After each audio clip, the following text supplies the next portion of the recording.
ಮಾಡಿದಿರಲ್ಲಪ್ಪ ಅಲ್ಲಿ ಯಾವ್ದದು ಮಾಸ್ತೇನಹಳ್ಳಿ ಇಂಡಸ್ಟ್ರಿಯಲ್ ಅಲ್ಲಿ ಹೋಗಿ ಖಾಲಿ ಬಿದ್ದಿದೆಯಲ್ಲ ಅಲ್ಲಿ ಯಾವ್ಯಾವ ತರದ ಇಂಡಸ್ಟ್ರಿ ತರ್ತಿರೋ ತಂದು ಡೆವಲಪ್ ಮಾಡಿ ಅದಾದ್ಮೇಲೆ ಇಂಡಸ್ಟ್ರಿ ಮಾಡೋದಕ್ಕೆ ಇನ್ನೂ ಜಾಗ ಬೇಕಾ ತಗೊಳ್ಳಿ ಅಭಿವೃದ್ಧಿ ಆಗಬೇಕು ಕಾರ್ಖಾನೆಗಳು ಬೇಕು ಉದ್ಯೋಗ ಸೃಷ್ಟಿ ಆಗಬೇಕು ಆದ್ರೆ ಕೆಡಿಬಿಲಿ 1.5 ಲಕ್ಷ ಎಕರೆ ಭೂ ಬ್ಯಾಂಕ್ ಇದೆ ಲ್ಯಾಂಡ್ ಬ್ಯಾಂಕ್ ಇದೆ ಏನ್ ಡೆವಲಪ್ ಮಾಡಿದೀರಾ ಬಂಜರು ಮಾಡಾಕಿ ಅಲ್ಲಿ ರೈತರನ್ನ ಒಕ್ಕಲೆಬ್ಬಿಸಿ ಇವತ್ತು ಬಂಜರು ಮಾಡಿದ್ದೀರಾ ಅಲ್ಲಿ ಕೇವಲ ನೀವು ಡೆವಲಪ್ಮೆಂಟ್ ಹೆಸರಲ್ಲಿ ದುಡ್ಡು ಹೊಡೆಯೋದಿಕ್ಕೆ ಕಮಿಷನ್ ಹೊಡೆಯೋದಿಕ್ಕೆ ಪರಿಹಾರದ ಹೆಸರಲ್ಲಿ ಮತ್ತೆ ಅಲ್ಲಿ ದುಡ್ಡು ಹೊಡೆಯೋದಿಕ್ಕೆ ಅದೇ ರೀತಿಯಲ್ಲೇ ಭೂ ಹಂಚಿಕೆ ಕೈಗಾರಿಕೆಗಳಿಗೆ ಭೂ ಹಂಚಿಕೆ ಮಾಡೋದ್ರಲ್ಲಿ ರಿಯಲ್ ಎಸ್ಟೇಟ್ ದಂಧೆ ಮಾಡೋದಕ್ಕೆ ಮಾಡ್ತಾ ಇದ್ದೀರಾ ಇದನ್ನ ಕೈ ಬಿಟ್ಟು ರೈತರ ಹೋರಾಟವನ್ನ ಮನ್ನಿಸಿ ದಯವಿಟ್ಟು ಈ ಇದೇನಿದೆ ಭೂ ಸ್ವಾಧೀನವನ್ನ ಈ ಕೈ ಬಿಡಿ ಅಂತ ನಾನು ಈ ಸಂದರ್ಭದಲ್ಲಿ ಮನವಿ ಮಾಡ್ತಾ ಇದ್ದೀನಿ ಆಗ್ರಹ ಮಾಡ್ತಾ ಇದ್ದೀನಿ ಎಚ್ಚರಿಕೆ ಕೊಡ್ತಾ ಇದ್ದೀನಿ ರೈತರಿಗೆ ಬನ್ನಿ ಅಮೌಂಟ್ ಕೊಟ್ಟಿದ್ದಾರೆ ಅದೇ ಈಗ ಹೇಳಿದ್ರೆ ಒಬ್ರು 1.5 ಕೋಟಿಗೆ ಮನೆ ಕಟ್ಟಿದ್ದಾರೆ 1.5 ಕೋಟಿಗೆ ಒಂದೇ ವರ್ಷದಲ್ಲಿ ಬೆಳೆದಿದ್ದಾರೆ ಯಾರೋ ಪಾಪ ಕೆಲವೊಬ್ರು ತಗೊಳ್ತಾರೆ ಆದ್ರೆ ರೈತನಿಗೆ ಜಮೀನು ಮಾರುವಂತ ಹಕ್ಕಿರ್ಬೇಕು ನಾನೊಬ್ಬ ರೈತನಾಗಿ ನನ್ನ ಜಮೀನನ್ನ ಯಾರಿಗೆ ಯಾವತ್ತು ಯಾವ ರೇಟ್ಗೆ ಮಾರಬೇಕು ಅಂತ ಹಕ್ಕಿರ್ಬೇಕು ಇವತ್ತೇನು ಮಾಡ್ತಾ ಇದ್ದಾರೆ ಭೂ ಸ್ವಾಧೀನ ಯಾರಿಗೂ ಹಕ್ಕಿಲ್ಲ ನೀವು ತಗೊಳ್ಳಿ ಬಿಡ್ಲಿ ಈಗೇನೋ ಕೊಟ್ಟಿದ್ರಲ್ಲ 13 ರೈತರು ಯಾರೋ ಕೆಲವರು ಇದ್ದೇ ಇರ್ತಾರೆ ಅವ್ರಿಗೆ ಅನಿವಾರ್ಯತೆ ಇರುತ್ತೆ ಜಮೀನು ಸ್ವಲ್ಪ ಬಂಜಿರಿರಬಹುದು ಅವರಿಗೆ ಮಕ್ಕಳನ್ನ ಓದಿಸೋದಕ್ಕಿರ್ಬೋದು ಮದುವೆಗಿರ್ಬೋದು ಅನಿವಾರ್ಯತೆ ಇರುತ್ತೆ ತಗೊಂಡಿರ್ಬಹುದು ಅಂತವ್ರು ಆದ್ರೆ ಮಿಕ್ಕ ರೈತನ ದಬ್ಬಾಳಿಕೆ ಮಾಡೋದು ತಗೊಳ್ಳೋದು ನೀನ್ ಯಾವನೇ ಇರ್ಲಿ ಅವನು ಯಾವನೇ ಇರ್ಲಿ ರೈತರಿಗೆ ನೀವು ಭೂಸ್ವಾಧೀನ ಅಂತೇಳಿ ತಗೊಳ್ಳೋದಕ್ಕೆ ನಿಮ್ಗೆ ಎಷ್ಟು ವರ್ಷಗಳಿಂದ ನಿಮ್ಗೆ ಅಧಿಕಾರ ಮಾಡ್ತೀರಾ ಈ ದಬ್ಬಾಳಿಕೆ ಮಾಡ್ತೀರಾ ಹಾಗಾಗಿ ತಗೊಂಡಿರೋರು ತಗೊಳ್ಳಿ ನಮ್ಗೇನು ಅಭ್ಯಂತರ ಇಲ್ಲ ಆದ್ರೆ 90% ಹೆಚ್ಚಿನ ಜನ ರೈತರು ಹೈನುಗಾರಿಕೆಯಲ್ಲಿ ಇಲ್ಲಿ ರೇಷ್ಮೆ ನಾನು ಹೇಳ್ತಾ ಇದ್ದೀನಿ ಈ ಜಂಗಮಕೋಟೆ ಹೋಬಳಿಯ ರೈತರ ಜಮೀನನ್ನ ಕಿತ್ಕೊಂಡ್ರೆ ಇದೇನು 250 ಕೋಟಿಯಲ್ಲಿ ಇವಾಗೇನು ಡೆವಲಪ್ ಮಾಡೋದಕ್ಕೆ ಬಂದಿದಲ್ವಾ ಅದು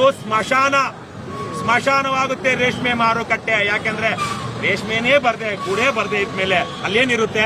ರಾಜಣ್ಣವ್ರು ಇರುತ್ತಾ ಸ್ಮಶಾನ ಆಗುತ್ತೆ ಅದು ಈ ತರ ಅನೇಕ ಸ್ಮಶಾನಗಳು ರಾಜ್ಯದಲ್ಲಿ ಇವತ್ತಿದೆ ಈ ಅಭಿವೃದ್ಧಿ ಹೆಸರಲ್ಲಿ ಮಾಡಿರುವಂತದ್ದು ಹಾಗಾಗಿ ರೈತರು ಕೊಡೋರು ಕೊಡ್ಲಿ ಆದ್ರೆ ಕಿತ್ಕೊಳ್ಳೋದಿದೆಯಲ್ಲ ಅದು ತಪ್ಪು ಹಾಗಾಗಿ ನಾನು ಆ ರೈತರಿಗೆ ಹೇಳ್ತೀನಿ ನೀವು ಗಮನಿಸಿ ತಗೊಳ್ಳಿ ನೀವೆಲ್ಲ ಜೊತೆಗಿರ್ಬೇಕು ಇವತ್ತು ರೈತ ಅನ್ನ ಬೆಳೆಯಲಿಲ್ಲ ತಿನ್ನೋದಕ್ಕಿರೋದಿಲ್ಲ ಹಾಗಾಗಿ ನಿಮ್ಮ ಜಮೀನಿಗೆ ಇವತ್ತೆಲ್ಲ ನಾಳೆ ಬೆಲೆ ಬಂದೇ ಬರುತ್ತೆ ಜಮೀನು ಕಳ್ಕೊಂಡಿರುವಂತಹ ಗ್ರಾಮದಿಂದ ಬಂದಿರೋ ನಮ್ಮ ಮುತ್ತಾತನ 16 ಎಕರೆ ಜಮೀನು ಕೈಗಾರಿಕಾ ಅಭಿವೃದ್ಧಿ ಪ್ರದೇಶಕ್ಕೇನೆ ಹೀಗೆ ಹೋಗಿದೆ ಬೊಮ್ಮಸಂದ್ರದಲ್ಲಿ ಆನೇಕಲ್ ತಾಲೂಕಲ್ಲಿ ಅಂತ ಊರಿಂದ ಬಂದು ಹೇಳ್ತಾ ಇದ್ದೀನಿ ಕಳ್ಕೊಂಡ ಮೇಲೆ ಆ ಊರು ನಾಶವಾದಾಗ ಆ ಊರಿನ ಬಹುತೇಕ ಸಂಪ್ರದಾಯಗಳು ಏನಿತ್ತು ಅಥವಾ ಅವ್ರ ಸ್ವಾವಲಂಬನೆ ಏನಿತ್ತು ಅದು ಹೋಗುತ್ತೆ ದುಡ್ಡು ತಗೊಂಡವ್ರು ಏನ್ ತಗೊಳ್ತಾರೆ ಅರ್ಧಕ್ಕರ್ಧ ದುಡ್ಡು ಇಲ್ಲಿ ಯಾವನಾದ್ರೂ ಬಾರ್ ಇಟ್ಕೊಂಡಿದ್ರೆ ಬಾರ್ಗೆ ರೆಸಾರ್ಟ್ಗೆ ಚಿನ್ನಕ್ಕೆ ಕಾರ್ಗಳಿಗೆ ಹೋಗುತ್ತೆ ಬಹುಶಃ ಇನ್ನೊಂದು 10 ವರ್ಷಗಳಲ್ಲೇ ಇವೆಲ್ಲ ಕಾರ್ ಬರುತ್ತೆ ಆದ್ರೆ ಒಂದ್ 2 ವರ್ಷ ಆದ್ಮೇಲೆ ಆ ಕಾರ್ ಪೆಟ್ರೋಲ್ ಹಾಕೋದಕ್ಕೆ ಅವ್ರ ಹತ್ರ ಗತಿ ಇರೋದಿಲ್ಲ ಇದು ಅಭಿವೃದ್ಧಿಯ ದುಷ್ಪರಿಣಾಮಗಳು ಕೈಗಾರಿಕಾ ಪ್ರದೇಶ ಬಂದು ಉದ್ಯೋಗ ಸೃಷ್ಟಿ ಆಗುತ್ತೆ ಅಂತ ಹೇಳ್ತಾರೆ ಸರ್ ಅದ್ರ ಬಗ್ಗೆ